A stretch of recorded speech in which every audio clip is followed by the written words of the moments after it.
Hello दोस्तों, स्वागत है आप सभी का आज के इस कुंडली विश्लेषण के प्रोग्राम में। आज हम एक जातक के कुंडली का विश्लेषण करेंगे और यहाँ पे बहुत सिंपल से प्रश्न थे क्योंकि अभी इनकी उम्र तकरीबन 8 या 9 साल होगी। तो इनके पिताजी का ये प्रश्न था कि क्या फ्यूचर रहता हुआ नज़र आता है। ये जो जन्म है 2 नंबर से शुरू होने वाली लगन कुंडली का। इसका मतलब है कि कहीं न कहीं आप इसे वृषभ लगन के कुंडली के तौर पे देखेंगे। जब हम इनके डिटेल्स में आते हैं तो हमें दिखाई देता है कि इनका जन्म जो है वो रोहिणी नक्षत्र के अंदर हुआ है। इसका मतलब है कि जो जातक होंगे, अभी जैसे 8 साल की उम्र है, तो इसके अंदर पहली चीज़ होनी चाहिए चंचलता। ठीक है? लेकिन एक बात ध्यान रखिए, चंद्रमा चंचल है वो बात हमेशा ऊपर से ज़ाहिर हो ये ज़रूरी नहीं।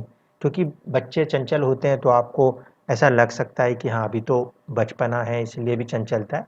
लेकिन जो इनकी चंचलता है वो आगे जाके 2 चीज़ों के साथ मिश्रित हो रही है। पहली कंडीशन आ रही है कि ये चंद्रमा जो है ये गुरु के नक्षत्र में बैठे हुए हैं, पूर्व भाद्रपदा। इस कारण से आपको ऐसा देखने को मिल सकता है कि ये जो है बहुत ही हायर लेवल की बातें कर जाएं। जैसे जैसे ये बड़े होंगे आप इनकी सोचने की जो शक्ति होगी उसके बारे में जब आप देखोगे तो या तो ऐसा इंसान बहुत ज़्यादा आध्यात्मिक रूप से सोचता हुआ नज़र आएगा, या फिर हर चीज़ में क्या होता है, क्यों होता है, इस तरह की चीज़ों को खोजने का प्रयास करेगा। क्योंकि 8वां घर जो होता है उसे हम कहते हैं कॉमन सेंस। और जब चंद्रमा का यहाँ रिलेशन बन रहा है उसके कॉमन सेंस 8th हाउस से, साथ ही साथ लाभ 11th हाउस से। इसीलिए वो इंसान अपने सोच के अंदर सबसे पहली चीज़ जो लेके आएंगे वो लेके आएंगे कॉमन सेंस कि आखिरकार जो भी चीज़ हो रही है वो क्यों हो रही है। या तो ये सोच हो सकती है, अन्यथा गुरु के होने के कारण ज्ञानवान हो, जिंदगी के प्रति ज़्यादा गहराइयों के साथ ऐसा इंसान सोच सकता है। राशि जो वो है 11 नंबर की कुंभ राशि, वो भी ह्यूमैनिटेरियन साइन है। ठीक है? इस कारण से मानवता के प्रति एक अलग ही सोच ऐसा इंसान विकसित कर सकता है। इसके बाद बात करें कि लगन के ऊपर किसी ग्रह की दृष्टि है, तो हाँ है। वो ग्रह होंगे शनि। शनि की दृष्टि लगन के ऊपर होने के कारण कार्य जो हैं वो थोड़े से विलंब से बनेंगे। जातक जो कुछ भी चाहेंगे उसे वो अपने बल पर हासिल करेंगे। इस लगन कुंडली में शनि अत्यधिक बलवान ग्रह हैं। ठीक है? इसका मतलब है कि कहीं ना कहीं जातक जो हैं उनकी किस्मत और साथ ही साथ उनका कर्म बहुत ही प्रोमिनेंट रहने वाला है। शनि की क्योंकि 10वीं दृष्टि लगन के ऊपर आती है, इस कारण से थोड़ी सी जो चीज़ें हैं वो धीमी गति से बनती हुई नज़र आ सकती हैं। साथ ही साथ इस कुंडली में एक अच्छा योग जो है वो ये है कि सूर्य और बुध एक साथ आके बैठे। सूर्य इस कुंडली में क्योंकि चौथे भाव के स्वामी हैं और बुध जो हैं वो इस कुंडली में पंचम भाव के ही स्वामी हैं और उच्च राशिस्थ होके बैठे हैं। ये अलग बात है कि वो वक्री भी हैं। ठीक है? वक्री होंगे तो उसका कंसेप्ट समझ लीजिए पहले। वक्री होने के कारण आपको इस बुध से 10वां घर गिनना है जो कि उल्टे में गिना जाएगा। वो आएगा कहीं ना कहीं आपका 8th हाउस। तो ऐसे में हमें ये लगता है कि ये वक्री बुध उनको उनकी जो बुद्धि है वो या तो आध्यात्मिक कर्मों की तरफ या फिर रिसर्च एंड डेवलपमेंट की तरफ लेके जाने का प्रयास करेगी। ठीक है? दूसरी बात, सूर्य के साथ बुध का आना, ये एक फॉर्मेशन किस बात को दर्शा रहा है? ये फॉर्मेशन इस बात को दर्शा रहा है कि एक अच्छा योग पूर्व जन्म से पंचम भाव के अंदर क्योंकि आ रहा है, बना हुआ है केंद्र और त्रिकोण के बीच में। इसीलिए जातक जो है अपने शार्प माइंडेडनेस के कारण, 5th हाउस की कैपेसिटी के कारण जाना जाएगा। इसी के साथ साथ आप ध्यान से देखें तो मंगल और शुक्र दोनों के दोनों छठे भाव में बैठे हैं और गुरु जो हैं वो अष्टम भाव में बैठे हैं। किसी भी कुंडली में ये एक अच्छी चीज़ होती है, जब कभी भी 6, 8, 12 के स्वामी या तो 6, 8, 12 में बैठ जाएँ या ऐसी परिस्थितियाँ बना लें, जैसे कि इस कुंडली में हो रहा है। ये अपने आप में रेयरली मिलने वाले कॉम्बिनेशंस हैं। यहाँ पे मंगल और शुक्र की युति जो हो रही है, वो भी विपरीत राजयोग बना रही है, और साथ ही साथ गुरु का अपने ही भाव में बैठ जाना, ये भी एक पॉजिटिव इंडिकेशन है। तो ओवरऑल तरीके से हम कहें तो कुंडली पॉजिटिव नज़र आती है, लेकिन जातक जो है शुरुआत के वक्त में किसी न किसी कारण से आध्यात्म की तरफ मुड़ते हुए नज़र आ सकते हैं। इस चंद्रमा के ऊपर जो है वो सिर्फ शनि की ही दृष्टि नज़र आ रही है, ठीक है? और उसके आगे पीछे में राहु क्योंकि छाया ग्रह है, तो इसको नहीं माना जाता। यहाँ पे चीज़ें आगे पीछे कोई ना हो, ऐसे स्थिति में हम उसे केमुंद्रम दोष मानते हैं।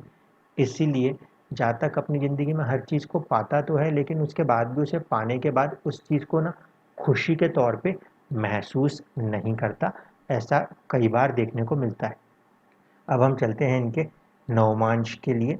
तो जब हम इनके नवमांश में आते हैं तो हमें दिखाई देता है कि ये कुंडली 1 नंबर से बनती है। इसका मतलब है कि किस्मत कहीं न कहीं इंसान को 12th हाउस की तरफ लेके जा रही है। 12th हाउस जो है वो धर्म का प्रचार भी हो सकता है, ठीक है? साथ ही साथ वो हॉस्पिटल, चैरिटी, विदेश, इनसे जुड़े हुए काम भी हो सकते हैं। तो किस्मत कहीं न कहीं इनको हॉस्पिटल के साथ, किसी तरीके के चैरिटी वर्क्स के साथ या विदेश के साथ काम कराने को इच्छुक है। इस कुंडली में अगर हम ध्यान से देखें तो यहाँ पे हमें दिखाई दे रहे हैं कि मंगल उच्च राशिस्थ हो रहे हैं। मंगल का उच्च राशिस्थ होना आपके लगन कुंडली के हिसाब से 7th हाउस, जो कि व्यापार होता है, लोगों के बीच अपनी पहुँच होती है, उसके लिए अच्छा है। लेकिन साथ ही साथ क्योंकि मंगल 12वें भाव के भी स्वामी हो रहे थे, इसीलिए खर्चे भी थोड़े से बढ़े हुए रह सकते हैं। शनि भी यहाँ पे उच्च राशिस्थ नज़र आते हैं। इसका अर्थ ये है कि जो उनका स्टेटस है, उनका प्रोफेशन है, उनकी जो किस्मत है, उसमें भी कहीं न कहीं ये इंसान एक अच्छा कर्म करते हुए नज़र आएँगे। हाँ, इस नवमांश को अगर ध्यान से देखा जाए तो शनि जो है वो छठे भाव की तरफ गए हैं। इस कारण से ज़्यादा संभावनाएं हैं कि जातक जो हैं वो सर्विस, और वो भी समाज की सर्विस को करने के लिए ज़्यादा प्रेरित हों, ठीक है? सूर्य जो है वो किस्मत से कहीं ना कहीं चौथे भाव में आके बैठे हुए हैं, इसलिए जो घर के अंदर का माहौल है उसमें वो थोड़ा सा अपने आप को अनईजी महसूस कर सकते हैं, ठीक है? ओवरऑल कंडीशन अगर हम देखें तो चंद्रमा जो था वो पराक्रम भाव का स्वामी था लगन कुंडली में, और नवमांश में वो कहीं ना कहीं उनके पराक्रम के ही भाव में, नवमांश की कुंडली में पराक्रम 3rd हाउस में ही विराजमान है। जबकि ये भाव लगन कुंडली के अंदर अगर आप देखोगे तो कहाँ पर आ जाएगा, आपके लिए धन भाव बन जाएगा। इसका मतलब है जातक अपने पराक्रम से एक अच्छा धन अर्जन करेंगे किस्मत के द्वारा, और ज़्यादा से ज़्यादा उनका प्रयास जो होगा वो सोशल सर्विसेज में रहने वाला है। अब इनके दशमांश को देखते हैं, और दशमांश की कुंडली को जब हम देखते हैं तो फिर से 1 नंबर से बनती है। इसमें वही hospital 12th house, charity 12th house, या फिर आप कह सकते हो विदेश से जुड़े हुए काम हो सकते हैं। साथ ही साथ यहाँ पे इस दशमांश कुंडली को अगर हम ध्यान से देखें तो इसमें दशमांश के जो नक्षत्र स्वामी बनेंगे वो सूर्य बनेंगे। इसलिए ये जातक अपने ज़िंदगी में पहले हो सकता है कि किसी तरीके के सरकारी कार्य को करें, उसके बाद आगे जाके कार्यक्षेत्र में परिवर्तन करते हुए अपने आप को किसी समाज सेवा में लेकर आ जाएं। क्योंकि जो इनकी दशाएं हैं, देखिए पहले शुरुआत इनकी गुरु की दशा से हुई 2016 तक, जो कि उनको किसी न किसी तरीके से या तो अकेले रहने वाला इंसान दिखा रहा है या आध्यात्मिक रूप की तरफ मुड़ता हुआ इंसान दिख रहा है। जब शनि की दशा 2016 से 2035 तक की है, इस पीरियड के अंदर भी क्योंकि चीज़ें धीरे धीरे बनेंगी, शनि है थोड़ा विलंब से काम होगा, इस कारण से जातक जो है कहीं ना कहीं जिंदगी की गहराइयों को बहुत ही अच्छे से समझने और सीखने वाले बनेंगे। इसके बाद की जो दशा है बुध की दशा, ये एक अच्छी दशा है 2052 तक, ठीक है। जन्म जो आपने बताया था वो 2008 का बताया था, तो कहीं न कहीं जब ये 2052 का ड्यूरेशन हम देख रहे हैं, इसके आसपास जाने के बाद हो सकता है कि केतु की दशा में ये अपने आप को समाज के सुधार या किसी तरीके के चैरिटी वर्क्स के साथ जुड़ के कार्य करना शुरू कर दें। ओवरऑल अगर हम बात करें तो कुंडली पॉजिटिव है, ठीक है।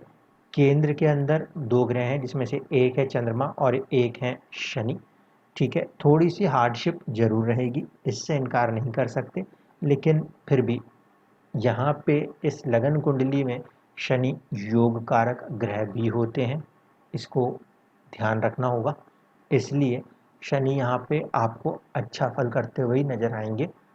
इस समय अगर हम बात करें तो उनके ऊपर साढ़े साती चल रही है, जो कि अभी 5 साल और रहेगी, बल्कि 5 से भी थोड़ा ज़्यादा ही रहेगी, क्योंकि 2023 से लेकर 2025 तक शनि जो है वो इनके दशम भाव में आएंगे, जिस कारण से थोड़ा सा ये पढ़ाई में भी अपना मन लगा पाएंगे और साथ ही साथ कहीं ना कहीं कुछ गहराइयों को, मतलब उम्र भले उनकी आप कहोगे 8 साल 9 साल है, लेकिन जब वो बात करेंगे ना तो उसमें एक मैच्योरिटी जो होती है वो आपको धीरे धीरे दिखने को लगेगी कि उसी उम्र के बच्चों की तुलना में उनके अंदर एक जो मैच्योरिटी का तत्व है वो बढ़ता हुआ नजर आएगा काफ़ी तेज़ी से, और ख़ासकर शनि की दशा है, इस कारण से ये फल और ज़्यादा बढ़ के मिलने वाले हैं। तो ये था आपके सुपुत्र के कुंडली का विश्लेषण। जो कोई भी दर्शक अपना कुंडली विश्लेषण चाहते हैं वो व्हाट्सएप पे डिटेल्स सेंड कर दिया कीजिए, क्योंकि टाइम लगता है, जैसे इनके कुंडली को विश्लेषण करने में कम से कम 5-6 दिन लग गए, इसीलिए आपका भी नंबर थोड़े से समय के बाद आ जाएगा। उसको लेके आपको परेशान होने की ज़रूरत बिल्कुल भी नहीं है। संयम बनाए रखें। आप सभी का वीडियो को पसंद करने के लिए, चैनल के प्रति अपने प्यार को दर्शाने के लिए बहुत बहुत धन्यवाद।